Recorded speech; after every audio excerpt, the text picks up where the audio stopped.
Welcome, everybody, to another Kicking Tables. We are delighted to have Robert the Narrator Johnson with us, the creator of Peace the RPG. Robert, welcome to Kicking Tables. Thank you for having me, guys. So we don't cover a lot of RPGs, so this is going to be fun. You have your own your own RPG that you've been working on for a few years now. Why don't you tell us a bit about Peace the RPG? Absolutely. Thanks again. So I started working on Peace off and on 16 years ago. I Wow. was, yeah, it wasn't, front burner. I've always wanted to make my own tabletop role-playing game. I've been in the hobby for 30 years, but 16 years ago was the first time that I came up with an idea that I thought could work. And essentially, I just had a random thought to myself that to that point, 20 or so years in, I've only played two RPGs that at some point did not make my character feel like a supporting character in a Okay. fantasy novel. Okay. That guy that he's not a main character, and if he died, the main characters, the heroes of the story, would mourn for half a page, and then everyone would forget about him. Um, so I thought, wouldn't it be cool if a tabletop role playing game never gave you that feeling like it's a Peace is a high fantasy RPG. If you always felt like the hero of the story. Now, fast forward to current day, there are a lot of high fantasy RPGs. Some of the most popular ones allow characters to be really competent. Some of them still start you very frail, very fragile, but generally they allow you to get to that point where you feel like the hero of the story. So I think where Peace shines today is that when I originally designed the game, it was a really unique system. A lot of the core systems were really, really interesting. It does some things that no other RPG has done. I can honestly say, Okay. in the 30 years I've been in the hobby, none of the games that I've ever played does what Peace does. I didn't pull from this game or that game and say, "Oh, that would be cool here." For Right. example, the multi-attack system of the game varies the number of attacks you get per turn. Okay. So, how many attacks you get per turn is based on who you're attacking, Okay. what other abilities you have, and how you built your character. And generally, the normal way that multi-attacks are done in games, as you guys probably know, is you get to a certain level, you have this number of attacks, and you're done. And that's it. But Peace has that interesting aspect that keeps conflicts interesting and dynamic and unpredictable by varying the number of attacks you have, and how you do that is by how you tactically um, approach conflicts in the game. So Peace is not based on any other system. It is its own system completely. Yes. Oh, wow. Yeah. And Okay. I'm really leaning into that. One of the little taglines of the game is new setting, new mechanics, new experiences. Because if you can't be one of the big guys, just lean into the fact that you are attempting to show the community a new experience. The way my mind works is it took me 16 years to complete Peace, working on it off and on. So if this is the only role-playing game I ever release, I ever complete, why do something that is already out there? Why be the Sure. 285th version of a game that everyone is familiar with? Why not do something different? And it's not the easy way, but True. I figure if you can't be one of the big guys, just lean into the fact that you're trying to bring a new experience to the market. That's That's that's great. awesome. That's awesome. So tell us a little bit about some of the inspirations behind Peace. Did you sort of take from what sort of genres did you pull from when you were developing it? Yeah, absolutely. So the some of my biggest high fantasy inspirations, some of the games that never made me feel like my character was a supporting character in a fantasy novel, was a high fantasy RPG called Earth Dawn by Hmm. the very well-known company FASA, the company that created Shadowrun, and Okay. Yep. actually Okay. Yeah. yeah, some of the player races in the game are inspired by, because Shadowrun and Earth Dawn has full blood orcs and trolls. So does Peace. Um, A game like Exalted by another really well-known company, a legendary company in the industry, White Wolf. They're a high fantasy anime-inspired role-playing game, Exalted. The characters in Peace can't be aren't demigod level competent, but that is a game that always made you feel like you were the main character of the story. Like a nameless goblin wasn't going to take your character out. Now, that being said, it could happen in peace, but it's highly unlikely that a nameless goblin is going to unceremoniously end your character. Right. But if you in the right circumstances, it could happen. So I don't want to mislead anyone. And I Exalted was, even though characters aren't as competent, demigod level competent, something that I took from I think White Wolf. Something that White Wolf games do is they bake in giving your character some character in the Okay. character creation process. Like Exalted had a system where you have four virtues, compassion, and some others, and essentially you got bonuses when you play to your character's virtues. And Peace does something very similar with a drive mechanic that determines your character's core beliefs or their biggest motivation. And when you play to that, you get additional experience points. So though I love, I'm not afraid to have some game in my role playing game. I also like to have some role playing in my role Of playing game. course. So Yes. Yeah. yeah. So as part of the character creation process, one of the things you determine is what drives your character. You figure out why your character does what they do, and the player can't really get away from it because it's part of the character creation process. So Gotcha. you Yep. enter the game knowing why your character does what he does. So tell us about the world that it takes place in. Obviously, you've created a world as default, but is this an RPG that people could create their own worlds in? But before that, tell us about the world you've created for Peace. Sure. So the main setting of the game is a island called the Land of Six Peoples, and the island is named after the six player races that inhabit the island. The world was created thousands of years ago by a god called Min, the First Dragon, and the world was but a void at the beginning of time.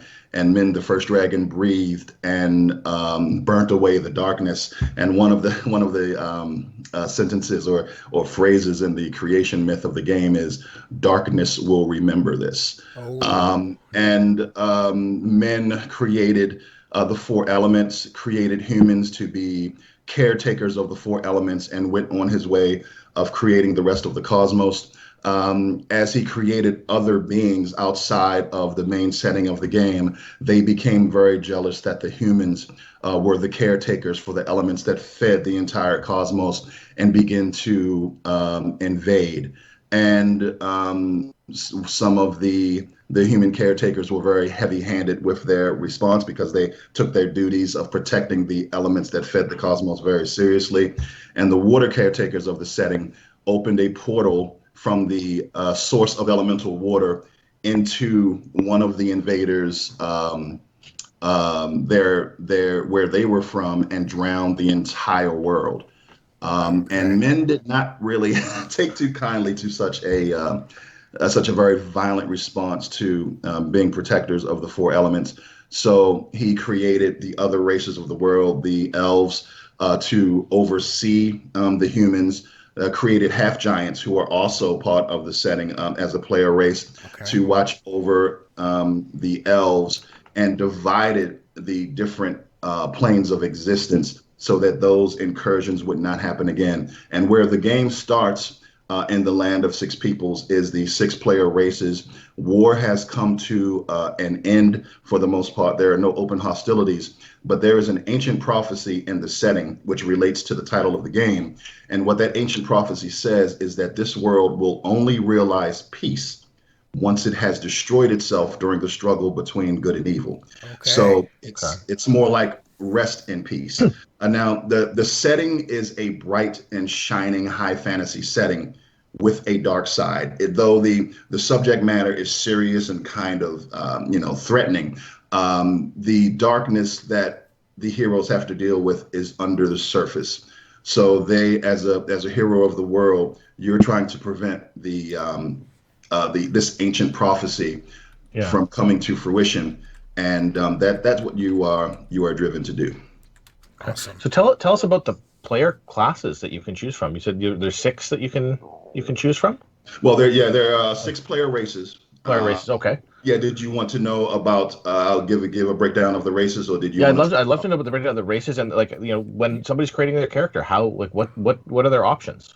Absolutely. So the piece is not really a class-based system. It's more of an archetype based Okay. system. You have Okay. three what are called vocations in the setting. You have warriors, adepts, and adventurers. Warriors are pretty self-explanatory. The adepts are where you find your full-blown divine and arcane casters, and the adventurer are where you find your characters who do a little bit of dabbling in both your rangers, your clerics, your rogues. And so you, at the beginning of the character creation process, you pretty much figure out your role in the group through one of the archetypes, Okay. Okay. and then build your character from there. So what I like to say is, you build your character.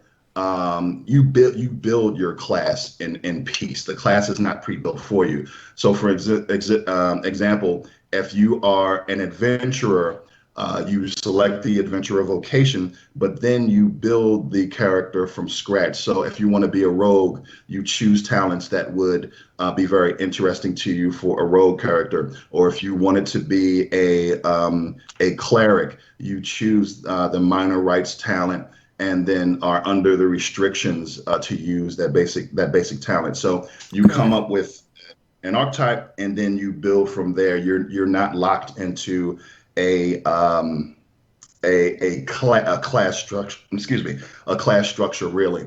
As part Okay. of the last parts of the character creation process, as I mentioned, your character selects their drive, which they can select or randomly determine. And drives are things like become famous, become wealthy, protect the innocent, Okay. protect nature. And then the last part of character creation is to create a connection. So you pick one other character in the party and you determine why you have a really close connection to that other character in the party. And that helps with some role playing, helps with some decision making. And that's pretty much the entire process. Are Very cool. is the game going to have campaigns included in it, or are you leaving it just open? Right now, it's just a source book. What are your plans for the Kickstarter? Yeah, so it's a full around 400 page rule book. Now the system is rules medium, if that means anything to our watchers. Generally, in the hobby, you have rules light, rules medium, rules heavy, tabletop role playing games. I think Peace falls in the rules medium category. So though it is a 400 page rule book, it is not rules thick. It is not a super complex rule system. So it'll give you everything in the core hardcover. That's what we're trying to bring to life Okay. is the 400-page core hardcover, which will allow the game master and players to play the game. You have a bestiary. If we hit some stretch goals, there will also be an adventure in the core rule book. Okay. And if all goes well, yes, my plan is to have self-contained, pre-published adventures to support the game. I hope to support the game if the Kickstarter is successful. That's awesome. I want to go back to something you said earlier about a lot of games you play don't make you feel like the hero. Wouldn't you say that in an RPG, though, that's the role of the DM? And if the DM doesn't make your party feel like the heroes, it's kind of on them?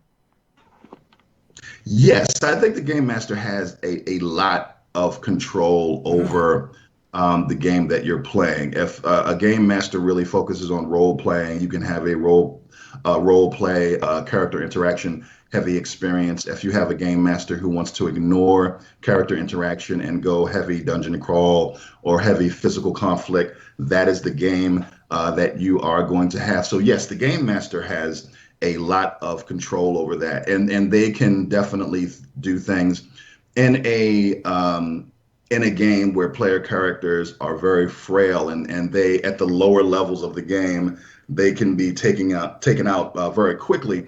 A game master can Oh, for sure. definitely do things that can mitigate that issue. But one I think one saying in the community is play the right game. So if a game master does want to make the players feel more heroic, but they're using a system that there's very small room for error. I would probably say you may not be adhering to one of the tenets of the hobby, play the right game. But yes, you're absolutely right. You can take a very traditional tabletop RPG where characters are very frail and mitigate that by the GM. Absolutely. Yeah, yeah. Like if the GM needs to take into account the characters themselves. Like you want them to survive, to a certain level, really. Because what's the point if you all die when you're level one? It's just game over, even for the DM. Sure, the DM has fun being the enemy, but there's a point when the game is over if you're too hard on the characters. Absolutely. Yeah. What's So, your, what's your style of RPG? Do you like the actual role playing as well as the combat, or do you prefer dungeon crawling? Yeah, if you listen to my channel, I have a YouTube channel. It's called Confessions of a Frustrated Game Master. Something that I love to say is I love role playing games. I Mm-hmm. love mechanics, interaction, and using the rules almost in equal measure as portraying my character and looking at my character as a living, breathing individual Yeah. in the world. So when I'm role playing and the time comes for me to do interaction, I'm the type of player that I'm not thinking, man, when are we going to have some combat? Yeah. Or when we're doing combat, I'm not the type of player that's thinking, oh man, when are we going to do some role playing? Because I really love both. So I'm the guy who truly loves role playing games. I think, Yes. yeah, yeah, some folks in the hobby, it probably would be easier to describe their style as loving role playing or game. But Mm-hmm. I love both, and whole Peace thing. really Yeah. Yeah. speaks to having some mechanics that give you a little bit of variety and don't give you that samey feeling of some games that are out there, but Yeah. also asks that you give your character some depth and Sure. some character. So Yeah. I definitely And the game is you can still role play during combat because absolutely. that's totally you could describe exactly what you're doing when you're doing a spell or something, right? You don't just say I'm going to do this. No, no, this is what I'm doing. I'm pulling out this material and I'm doing this, whatever. Yeah, I love the player. It always interests me when players complain that there may not be enough role playing or enough interaction in their game. Of course, as we talked about earlier, the game master can have a great effect on that. But I'm one of the players who I like to make my own immersion. Hmm. So, like you said, Absolutely. if your game master is a combat heavy game master doing combat role play, say if your character's the types, say some quips or Exactly. being very narrative with your description, or when you're traveling from town to town or going to the next dungeon, pull up another player character and interact with them. So Yeah. if you're not on the same page with your game master, there's one question as to whether or not you should be playing with them. But if you True. don't have that choice, I'm the type of Yeah. player who likes to make my own immersion. Just like you said, hey man, during combat, role play. Exactly. Yeah. So, with your Kickstarter coming out, how much of what you've developed over the last 16 years is going to be in the Kickstarter? Is this everything on the table right now, or do you have future plans for this? Do you have more stuff tucked away that you're going to come out with later? Yeah, so the game is 98% written and laid out. The Okay. idea of the Kickstarter is to pay artists and editors Okay. to illustrate the book. And then I do have additional adventures written, but of course unillustrated or unlaid out. I have a bestiary that won't fit into the core rule book, and I'm thinking that one of the stretch goals is going to be to fund a 70 to 100 NPC bestiary Okay. if we can fund the game. So yes, there is more material that won't be in the Okay. core rule book, and if we can fund it, we can bring those other materials to life. That's Awesome. awesome. That's awesome. Listen, we want to take a little bit a break from our from Peace the RPG, and I want to get to know you as a gamer. So we've got a little bit of a lightning round. We're going to ask you really quick questions. You just Okay. first answer that comes to the top of your head, all surrounding your gaming habits and your gaming preferences. Ready for this? Yes. All right. Science fiction or fantasy? That's an easy one. Sci-fi. Really? I was expecting you to say fantasy. Yeah, it's remember I started making Peace 16 years ago, over a decade ago. So then I was a little bit more not thinking that fantasy was been there, done that. Now, today I'm a little bit more maybe some more fantasy or supers, guys. Can we get some of Yes. that in there? And Yes. I actually toyed with the idea of taking Peace and turning it into a sci-fi game because everyone I told that I was going to make a high fantasy game. And I'm like, oh man, another high fantasy game. Why don't you do sci-fi? But I figured, 10 years in, if I tried to change it to sci-fi, it was never going to get So, completed. yeah, So yeah. It'd be that's the reason it's fantasy it'd be because another 16 years from now. right. All right, what's your favorite classic game? Old school game, something you grew up with. Across the board, any game. Yeah. Well, hopefully Um, board games, yes. I like. I'm a real Cosmic Encounter fan. Okay. Oh yes, yeah. Yeah, Cosmic Encounter is the game that actually, if you're familiar with Magic the Gathering, the probably the most popular collectible card game in our industry right now. Cosmic Encounter inspired Richard Garfield, the creator of Magic the Nice. Gathering. I Nice. love Cosmic Encounter. Awesome. Dice or cards? Ooh, that's a good one. Yes, you know what? Cards. Okay. Um, I love you'll hear this term probably again. I'll try to fit it in new experiences. So whenever I come across a tabletop role playing game that uses cards for task resolution instead of dice, I love it. I have Awesome. a couple of Yeah. games that use cards for task resolution, and it's such a different feeling and brings a new experience because I've played a ton of role playing games. It really is fun when I come across a, TTRPG that uses cards. So Awesome. yeah. Competitive or cooperative? Ooh, that's a good one too, man. You guys are on point. I love these questions. Um, I'm going to say competitive. Okay.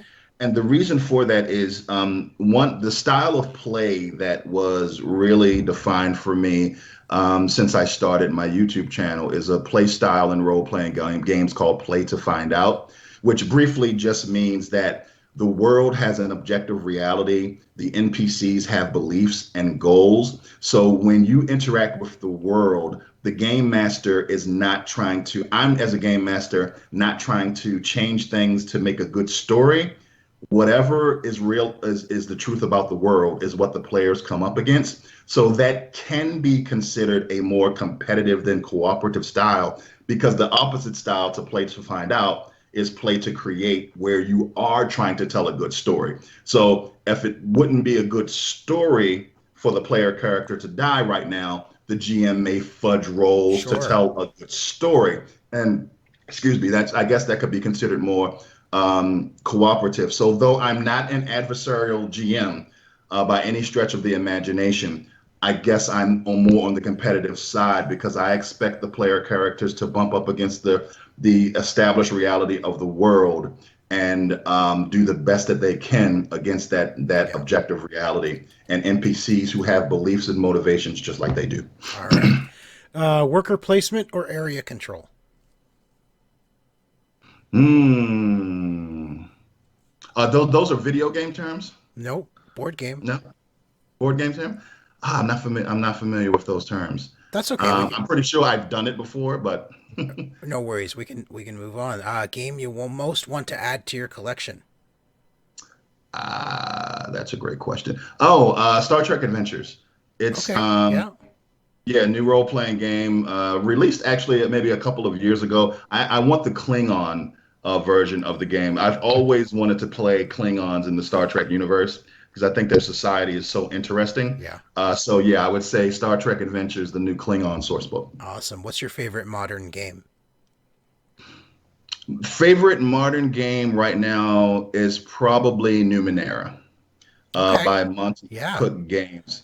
Yeah, it is. It really hits the sweet spot for me between mechanics and narrative. It uses a D20, which everyone is familiar with, but is a very weird new take on science fantasy. Awesome. Final question. What's a game you love but always lose? Well, Settlers of Catan. Okay. Fair. Resource management is. Yep, absolutely.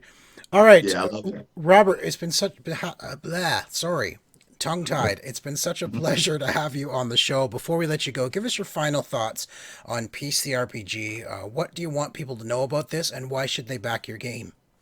Yes. So, as we mentioned earlier, I'm going to be launching on July 1st. So we will have all of the links in the at the bottom. And as I said, this is for anyone who has been in the hobby for any amount of time. If you look at Peace, you'll definitely see that there are some new things going on. So if you are looking for a new approach, new experiences, definitely give peace a chance. It is definitely a new take on the high fantasy genre. Awesome. Robert, it's been such a pleasure having you on. Thanks so much for joining you. And if it's not too much, I'm going to say peace out. Thank you. Thank you for having me again. Hey guys, Robert the narrator here. I would like to thank OMG Nexus for having me on. Please check out my game, Peace the RPG, on peacetherpg.com. I'll be kickstarting on July 1st. Thank these guys for having me on. The links in this description below. And please subscribe to OMG Nexus. Thanks.